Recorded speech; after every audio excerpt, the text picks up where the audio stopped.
वालेकुम। Sports world में आपको खुशामदीद कहेंगे। मैं हूं हिफ्सा इम्तियाज। नाजरीन, पाकिस्तान वनडे टीम अमेरिका से वेस्ट इंडीज़ पहुंच चुकी है, जहां जुमे को पहला मैच खेला जाएगा। फ़खर जमान एक बार फिर अनफिट हो गए हैं, ताहम वनडे टीम के लिए इनका मुतबादिल नहीं लिया गया है। क्रिकेटर्स के फिटनेस मसाइल पर भी बात होगी। इसके साथ साथ अफगानिस्तान ने 3 मुल्की सीरीज़ और एशिया कप, जबकि बांग्लादेश ने एशिया कप के लिए इब्तदाई खिलाड़ियों का ऐलान किया है। 5 मैचेस में 185 से ज़ायद ओवर्स कराने वाले भारतीय फास्ट बॉलर मोहम्मद सिराज ने नौजवान बॉलर्स के लिए एक मिसाल कायम कर दी है।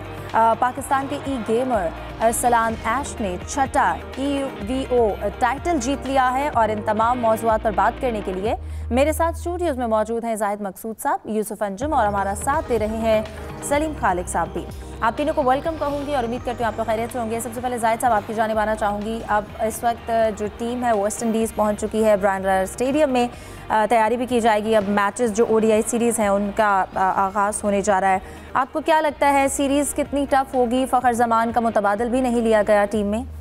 देखिए अगर तो वैसे रैंकिंग देखी जाए तो पाकिस्तान तो चौथे नंबर पर है ODI में और 9वें नंबर पर है वेस्ट इंडीज़ की टीम रैंकिंग के हवाले से। लेकिन पाकिस्तानी टीम क्योंकि रैंकिंग के हिसाब से नहीं खेलती, वो मद्दे मुकाबले टीम की सलाहियतों पर जाकर खेलती है, तो तवक्को की जाती है कि अच्छी सीरीज़ होगी।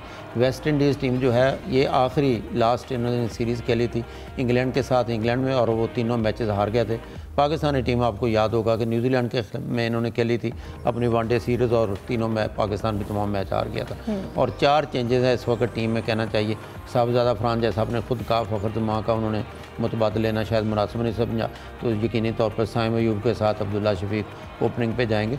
और हारिस जो है वो ODI में शामिल नहीं है, और खुशदिल शाह ODI में शामिल नहीं है। साहबजादा फरहान जिनको तवक्को थी कि शायद ले लेंगे फ़खर जमान की जगह, उनको भी शामिल नहीं किया गया। इसलिए एक अच्छी सीरीज़ की तवक्को की जाती है, क्योंकि वेस्ट इंडीज़ में, हालांकि वेस्ट इंडीज़ की वनडे की ज़्यादा मजबूत टीम नहीं है, लेकिन अपने होम ग्राउंड पर टफ़ टाइम पाकिस्तान को दे सकती है। इंग्लैंड में जो उन्होंने सीरीज़ खेली थी तो वहाँ पे बॉलिंग साइड उनकी ज़्यादा कामयाब नहीं रही थी। ब्रेंडन किंग या शाई होप ये अच्छे उनके हैं, रोस्टन चेज़ वगैरह ये अच्छा स्कोर करते हैं। और दूसरी तरफ ख़ास तौर पर नज़रें होंगी, जैसा हम कल भी जिक्र कर चुके हैं, बाबर आजम पर, रिजवान पर, नसीम शाह पर, और ज़ाहिर है अब्दुल्ला शफीक जो है ओपनिंग स्लॉट में आए तो वो भी टीम में वापस आ गए हैं। तो एक अच्छी सीरीज़ देखने की तवक्को की जाती है, क्योंकि T20 को तो इंतहाई दिलचस्प सीरीज़ कहना चाहिए। पहले इसमें ऐसे लेके दूसरा पाकिस्तान आ रहा, तीसरा फिर जो है 13 रन से जीता, तो काफ़ी इंटरेस्टिंग सीरीज़ थी।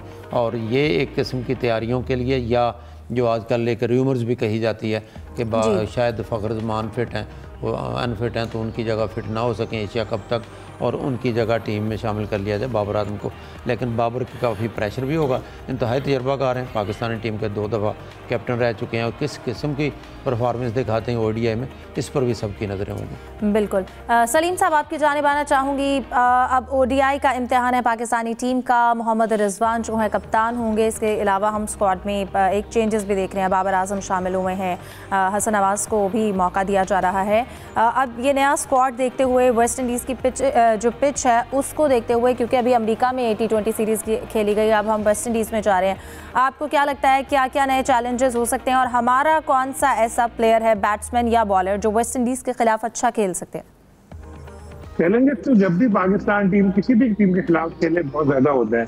UAE के खिलाफ भी खेले तो भी बड़े चैलेंजेस होंगे उसमें, तो क्योंकि जिस तरह अभी जाहिद भाई बात कह रहे थे कि पाकिस्तान टीम हरीफ को देख के खेलती है, तो बहुत तगड़ी टीम होगी तो कभी कभी हमारा खेल ऐसा हो जाएगा कि हमसे अच्छा कोई खेलता नहीं है, और कमजोर टीम होगी तो फिर हम उसी लेवल पे आ जाते हैं अक्सर। तो आई होप कि ये जो होगी सीरीज में हमारी परफॉर्मेंस बेहतर रहेगी, क्योंकि देखें इस वक्त बाबर आजम और मोहम्मद रिजवान इन दोनों के कैरियर स्टेज पे लगे हुए, इनको परफॉर्म करना होगा अच्छा। इनको पता है कि यार अब टाइम तेजी से निकलता जा रहा है, तो अभी यहाँ पे खेल रहे हैं वनडे में, क्योंकि होता ये है कि वनडे और टेस्ट इसमें इतनी तरजीहात अब रही नहीं है, तरजीहात में है नहीं। हमारा तो टेस्ट बिल्कुल भी नहीं था, और वनडे भी आपको पता है ये सीरीज बादल नफासा पाकिस्तान खेल रहा है, पूरा जोर लगाया है कि किसी तरह ये सीरीज ना हो। PCB ने बात की, लेकिन वेस्ट इंडीज माना नहीं। तो अब जब इस तरह की चीज आ जाती है कि जब बड़े प्लेयर उनको अपने आप को साबित करना होता है, तो वो जरा और अच्छी तरह सामने आते हैं और फिर जबरदस्त परफॉर्म करते हैं। जो स्क्वाड सेलेक्ट हुआ है पाकिस्तान का अच्छा खासा मुतवाज़िन है, बॉलर भी है हमारे पास, पेसर भी हैं, बैटिंग में भी हमें एक्सपीरियंस भी प्लेयर भी नजर आ रहा है, और उसके अलावा यंगस्टर्स भी हैं। अब खेलेंगे तो जाहिर है ये बाबर रिजवान आ जाएंगे तो फिर 2 जगह तो यही चली जाएंगी, लेकिन अब क्या करेंगे, कैसा परफॉर्म ये देखना पड़ेगा। लेकिन मुझे ऐसा लगता है कि रैंकिंग वो तो खैर चले, उसको हम इतनी अहमियत नहीं देते, लेकिन जो इस तरह की वेस्ट इंडीज की फॉर्म चल रही है, पाकिस्तान टीम के पास अच्छा मौका है ये सीरीज जीतने का। 3-0 मैं इसलिए नहीं कह रहा कि पहले भी हमने बांग्लादेश के खिलाफ इतना बड़ी बड़ी बातें की थी और बांग्लादेश का फिर हमको याद दिला दिया था, क्योंकि हमारी टीम को कुछ पता नहीं होता कि वो कब क्या कर जाए। अब ये प्लेइंग 11 किस तरह की बनती है भी देखने से ताल्लुक रखता होगा। अब्दुल्ला शफीक बहुत अच्छे प्लेयर हैं, बड़े अच्छे स्ट्रोक प्लेयर हैं, उनको भी मौका इनको देना चाहिए। फिर कभी कभी हम लोगों के लिए 20 ओवर खेलना मुश्किल हो जाते हैं, तो यहाँ 50 ओवर हम लोग किस तरह खेलेंगे ये भी बड़ा इम्पोर्टेंट होगा देखना। तो पहला मैच देखते हैं, उससे आइडिया होगा कि किस टिप में जाएगी ये सीरीज और हमारी टीम कैसे जाएगी। लेकिन अभी तक ऑन पेपर अगर आप पूछें तो मुझे लगता है कि आसानी से पहला जीता जाएगा। बिल्कुल यूसुफ, अगर सीरीज़ की बात करें, इससे पहले दोनों टीमें अपनी जो आखिरी सीरीज़ खेली गई हैं इंग्लैंड न्यूजीलैंड में, वो हार कर वापस आई हैं। दोनों का मोराल के हवाले से अगर बात की जाए, फिर यकीनन आपके कुछ प्लेयर्स इस तरह के होते हैं जिनके होने से ही अगली टीम पर प्रेशर होता है। हम बाबर की बात कर लें, इसके साथ साथ नसीम शाह की वापसी है, हमने साहबजादा फरहान को भी नहीं रोका। तो आपको क्या लगता है, जैसा कि जाहिद साहब ने भी कहा कि ओपनिंग जो जोड़ी है उसका कॉम्बिनेशन क्या होना चाहिए और हमारा की प्लेयर कौन साबित हो सकता है इस सीरीज़ में? देखिए फिजा, पहला मौका है कि जिसमें पाकिस्तान की टीम अवे सीरीज़ में फेवरेट के तौर पर मैदान में उतरेगी। वेस्ट इंडीज़ की टीम 3 टेस्ट मैचेस हार चुकी है। अब उसके बाद T20 जैसा कि आपने कहा कि सिर्फ 1 मैच उन्होंने जीता है, मजमूई तौर पर 11 मैचेस में से 1 मैच में कामयाबी से आप देखते हैं उनका मोराल कितना हो सकता है। इसकी निस्बत मैं समझता हूँ कि पाकिस्तान की टीम ऑन पेपर बहुत ज़्यादा मजबूत है। पाकिस्तान टीम का बैटिंग ऑर्डर बहुत अच्छा है और पाकिस्तान की बॉलिंग शाहीन और नसीम के आने से, हारिस के आने यकीनी तौर पर बेहतर हुई है। सुफियान मुकीम का किरदार इसमें खासा अहम होगा, क्योंकि हमने देखा कि T20 में भी उन्होंने खासा वेस्ट इंडीज़ के खिलाड़ियों को ज़ेर किया था, उनको परेशान किया था। और पाकिस्तान के बाद चूँकि अब्दुल्ला शफीक ने माजी में भी रन्स किए हैं, तो एक अच्छा चांस है। और ख़ास तौर पर साइम अयूब का दोबारा उसमें आना अपनी फॉर्म में यकीनी तौर पर पाकिस्तान के लिए बेहतर हो सकता है। ऊपर से चूँकि बाबर आजम और मोहम्मद रिजवान पर सबकी नज़र होंगी, तो मेरे ख्याल में वो भी अपनी बैटिंग में मज़ीद बेहतर करने की कोशिश करेंगे।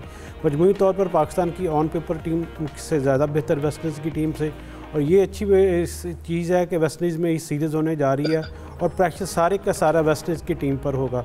पाकिस्तानी खिलाड़ियों को सिर्फ अपना जो कमबैक करना, अच्छी परफॉर्मेंस देनी है, क्योंकि अब सारी नज़रें उन पर आ रही है। पाकिस्तान के बेहतरीन कम्बिनेशन आप कह सकते, इससे अच्छे कम्बिनेशन मेरे ख्याल में नहीं बन सकता। अगर 16 रुकनी स्क्वाड होता उसमें पहले था, उसके बाद यकीनी तौर पर फ़खर जमान बाहर हुए, साहबजादा फरहान को ले लिया जाता, तो मेरे ख्याल में पाकिस्तान के पास जो बेंच स्ट्रेंथ थी वो ज़्यादा बेहतर होती। अब चूँकि वनडे सीरीज़ 8, 10 और 12 तारीख को, जिसमें ये भी शायकीन के लिए कहा गया कि ज़्यादा से ज़्यादा ग्राउंड में आए, और उसके लिए उन्होंने कहा कि 1 टिकट आप अपना लें, उसके साथ 1 टिकट आपको फ्री में मिलेगी। तो अट्रैक्शन पैदा करने की कोशिश की गई है, क्योंकि T20 में हम देखते हैं कि वेस्ट इंडीज़ की टीम की जो अट्रैक्शन है ज़्यादा बेहतर होती है अपने ख़ुसूसन अपने सरज़मीन पर। वनडेज़ में ज़्यादा उनके परफार्मर इतने ज़्यादा हमने नहीं देखे, क्योंकि सारा उनका जो फोकस है इस वक्त है वेस्ट इंडीज़ प्लेयर का, वो लीग खेलने पर है। उनकी जो टेस्ट क्रिकेट है वो भी आपने देखा कि 3 मैचेस में उनको नाकामी का सामना करना पड़ा। सिर्फ़ और सिर्फ सब खिलाड़ियों का जो फोकस है अब उनका जो यंगस्टर का है वेस्ट इंडीज़ का, वो सिर्फ T20 पर है।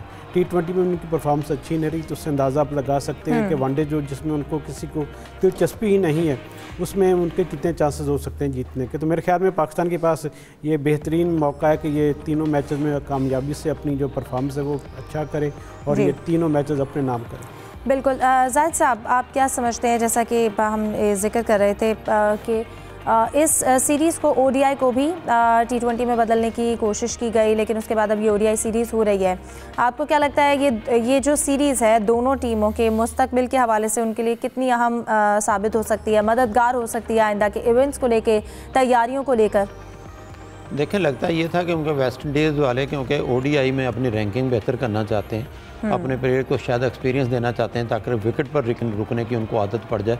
और ये सीरीज़ पहले से तय थी। पीसीबी ने आखिरी मौके पर कोशिश ज़रूर की कि इसको T20 में तब्दील कर दिया जाए और पीसीबी की ख्वाहिश होगी कि T20 वर्ल्ड कप और एशिया कप की तैयारी मिले, लेकिन वेस्ट इंडीज़ ने आखिरी मौके तक ज़ाहिरा एक चीज़ें पहले तय थी। हम यहाँ भी प्रोग्राम में जिक्र करते रहे कि जब पीसीबी की कोशिशें जारी थी वहाँ टिकटों की सेल शुरू भी हो चुकी थी और जितने भी स्टेडियम यहाँ पे आए, जैसा यूसुफ साहब भी बता रहे थे कि उन्होंने लॉर्डरेल की तरह एक दफ़ा फिर सेल लगा दी है ताकि तमाशे ज़्यादा से ज़्यादा आएँ, क्योंकि क्रिकेट काफ़ी हुई है वहाँ। ऑस्ट्रेलिया की टीम अभी जो है 5 मैचेस T20 और 3 वनडे खेल के जा चुकी है।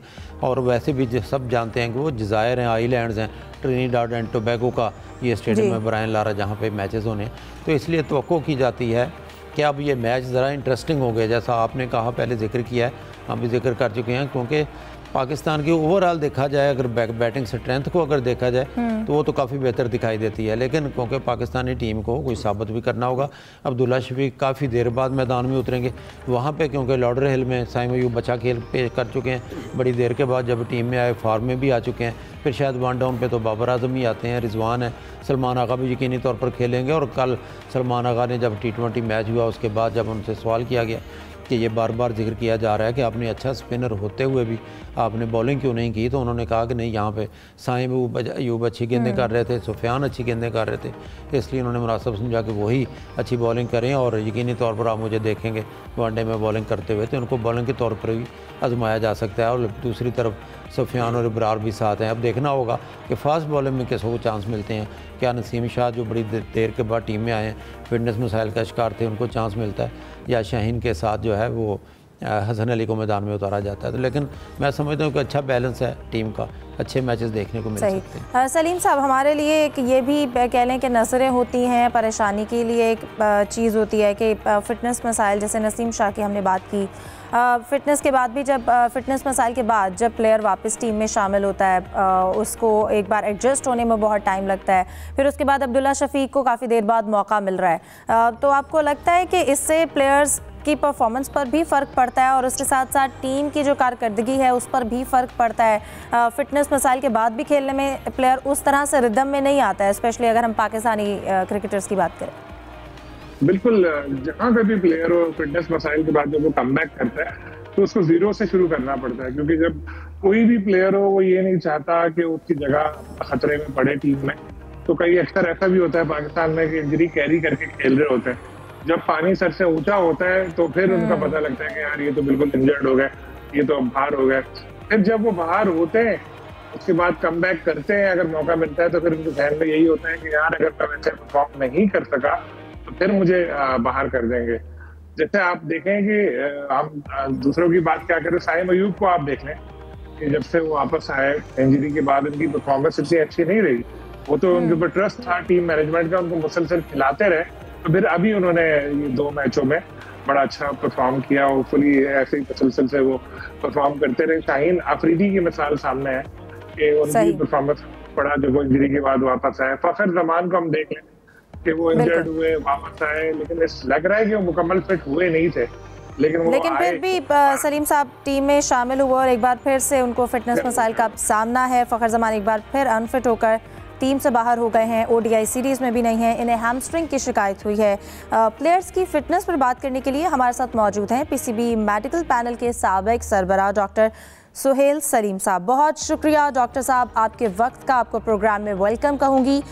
सबसे पहले तो आसान अल्फाज में आपसे ये जानना चाहेंगे कि जो हैमस्ट्रिंग इंजरी है नाजरीन के अंडरस्टैंडिंग के लिए वो क्या है, अक्सर क्रिकेटर्स इसका शिकार क्यों हो जाते हैं? Thank you very much for inviting me. सबसे पहले तो बहुत शुक्रिया। अस्सलाम वालेकुम टू ऑल द पैनल्स। बहुत बहुत शुक्रिया। दूसरी बात जो आपने बात की है कि हैमस्ट्रिंग इंजरी है क्या और क्रिकेटर्स इसका शिकार क्यों हो जाते हैं। अनफॉर्चुनेटली इवन क्रिकेट के स्टैटिस्टिक्स ये कहते हैं कि हैमस्ट्रिंग इंजरी जो है वो बहुत कॉमन है क्रिकेट के अंदर भी। ये सारी स्पोर्ट्स के अंदर ये कॉमन है, फुटबॉल, हॉकी, क्रिकेट, ये इसमें सब में होती है। लेकिन हमारे प्रिवेंटिव स्ट्रेटजीज होती हैं। क्या आप क्रिकेट की प्रिवेंटिव स्ट्रेटजीज क्या करते हैं कि इसके अंदर हैमस्ट्रिंग की, जैसे फुटबॉल के अंदर आपकी प्रिवेंटिव प्रोग्राम्स हैं हैमस्ट्रिंग को बचाने के लिए। मेरे ख्याल के मुताबिक हम इन प्रिवेंटिव स्ट्रेटजीज को फॉलो नहीं करते, जो सबसे इम्पोर्टेंट चीज़ है इसमें। मैं बिल्कुल आपको क्लियरली कहूंगा कि प्लेयर को जो कुछ बताया जाएगा प्लेयर वही करेगा। प्लेयर हमारे ये नहीं होता कि नहीं करते, प्लेयर करते हैं, लेकिन you have to have a knowledge of this thing कि आपने क्या चीज़ करनी है। अगर आपका जो एक्सपर्ट्स हैं वहाँ पर बैठे हुए, जो हमसे तो बहुत अच्छे होंगे, वो आपको ये बता सकें कि जनाब ये आपने प्रिवेंटिव करना है तो ये आप इसके लिए ये काम करें। अगर आप प्रिवेंशन के ऊपर ख्याल ही कर नहीं रहे तो ये होगा। अब हैमस्ट्रिंग, जो पहले बात आपने की कि है क्या, हैमस्ट्रिंग हमारे थाई के पीछे मसल हैं 3 जो मौजूद होते हैं कि जो हमारी ये सारी जो नी की जो है वो उसकी बेंडिंग को कंट्रोल करते हैं।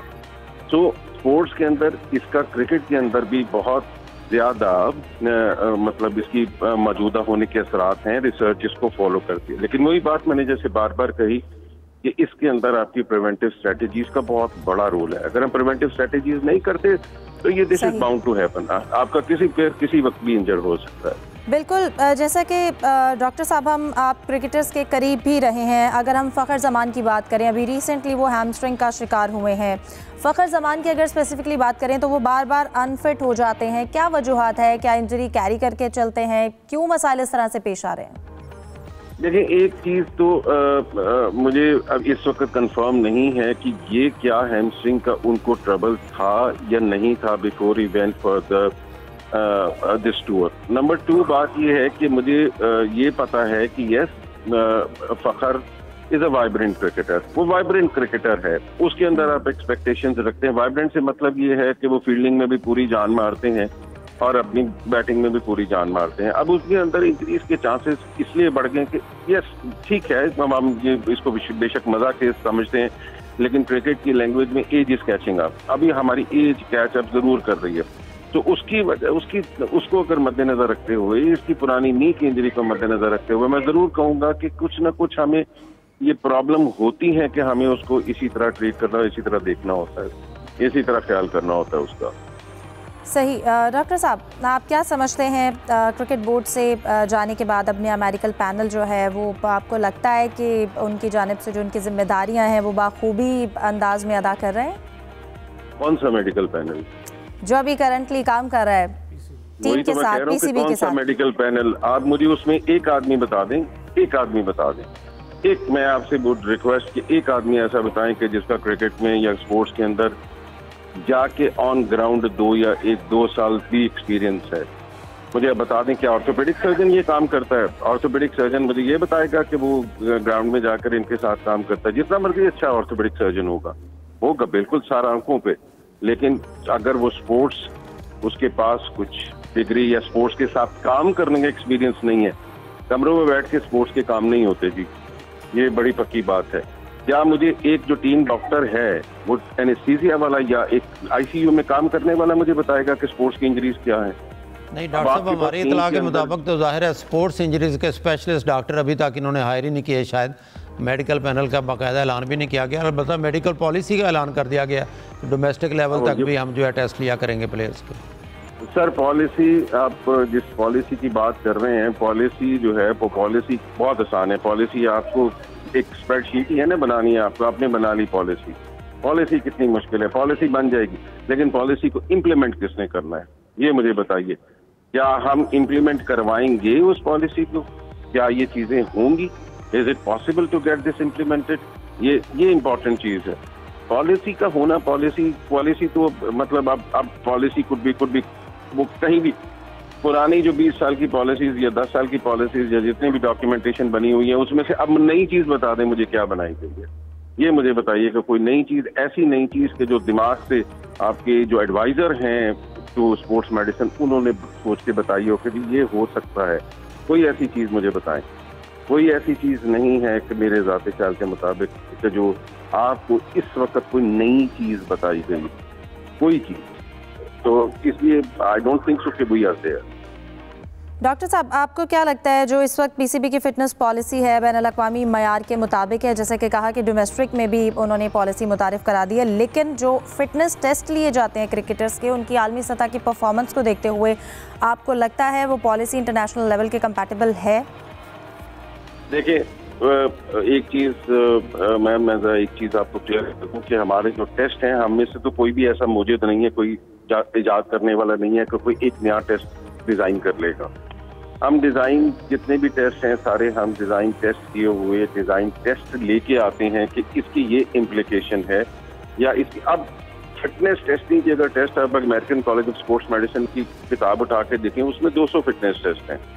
अब 200 फिटनेस टेस्ट अप्लाई नहीं किए जा सकते। उसमें से कुछ जो एविडेंस बेस्ड ये होता है कि जिनके ऊपर रिसर्च आपकी ये कंफर्म करती है कि मेरे हैमस्ट्रिंग का ये टेस्ट है, हमने 10 टेस्ट इसके करने हैं, हम वो करते हैं या नहीं करते, ये डिपेंड करता है। हम अगर 5 ऊपर से टॉप के टेस्ट उठाकर उसमें डाल दें और हमें ये पता ना हो कि इसकी इम्प्लीकेशन क्या है, तो वो मुश्किल हो जाएगा। जहां तक ताल्लुक है, देखें एक चीज मुझे बड़ी पक्की मतलब मुझे इन्फॉर्मेशन थोड़े दिन पहले किसी ने बताई थी कि आपका ट्रेनर भी चेंज हुआ। हमारे डोमेस्टिक लेवल के ऊपर चीजें जो है ना वो इम्प्रूव करने की जरूरत है। ये इंटरनेशनल टीम जो है वो फिर भी जहां लड़के पहुंचते हैं वहां क्योंकि फैसिलिटेट होते हैं। कौन फैसिलिटेट करता है? जो आपका गोरा फिजियोथेरेपिस्ट है, ट्रेनर है, वो इनको फैसिलिटेट कर लेते हैं। लेकिन जहां आपके डोमेस्टिक लेवल पर काम करने की जरूरत है वहां ये काम नहीं होता। वहां किसी की नजर नहीं जाती क्योंकि वो टीवी पे नहीं आता, वहां पे मेरी फोटो नहीं आएगी, वहां उसके बारे में मैं जिक्र नहीं करूंगा। तो हमें वहां काम करने की जरूरत है। आपके पास जब तक आपके पास पीछे स्ट्रॉन्ग बेंच नहीं होगा, आपकी पाकिस्तान टीम तगड़ी नहीं बनेगी। You need to have a strong fit bench. जैसे बेंच स्ट्रॉन्ग लेकर आना पड़ेगा और उसके लिए जरूरी है कि आप डोमेस्टिक में भी वही लोग, वैसे ही लोग रेप्लिका दें डोमेस्टिक क्रिकेट को। बेशक 5-6 लोग दें, लेकिन टॉप के 5-6 लोग दें जो अच्छा काम करना जानते हैं, जिनको पता है कि हमने ये टेस्ट इस वक्त करने हैं। टेस्ट तो दुनिया में वही होते हैं, सारे एक जैसे होते हैं वो उसमें, लेकिन उसकी इम्प्लीकेशन और उनको रीड करना कि मेरे क्या क्रिकेटर्स को, अभी तक दुनिया के अंदर कोई टेस्ट हमारी रेस पे नहीं हुआ, सारी गोरों की रेस पे हुआ है। हम तो कोई चीज इजाद नहीं कर सके आज तक स्पोर्ट्स के अंदर। कोई चीज मुझे बता दें स्पोर्ट्स के अंदर। हमें बहुत सारे लोग, जब हम सरबराही कर रहे थे तो बहुत सारे लोग दिन ना बगैर सोचे समझे बहुत सारे एक्सपर्ट बन जाते थे। मुझे आप एक एक्सपर्ट बता दें कि आपके किसी एक्सपर्ट ने पाकिस्तान के अंदर एक भी टेस्ट बनाया हो, एक बता दें, चलें जाएं एक्सपर्ट। मैं हार मान लूंगा अपनी। सारे एक्सपर्ट हैं सिर्फ टीवी में बैठने तक। बिल्कुल, प्रैक्टिकली एक्सपर्ट की ज़रूरत है, फिटनेस मसाइल पर काम करने की ज़रूरत है, एक अच्छे मेडिकल पैनल का होना बहुत ज़रूरी है। बहुत शुक्रिया डॉक्टर सुहेल सलीम साहब आपके वक्त का। प्रोग्राम में डिस्कशन को कंटिन्यू रखते हैं, एक ब्रेक के बाद हमारे साथ रहिए।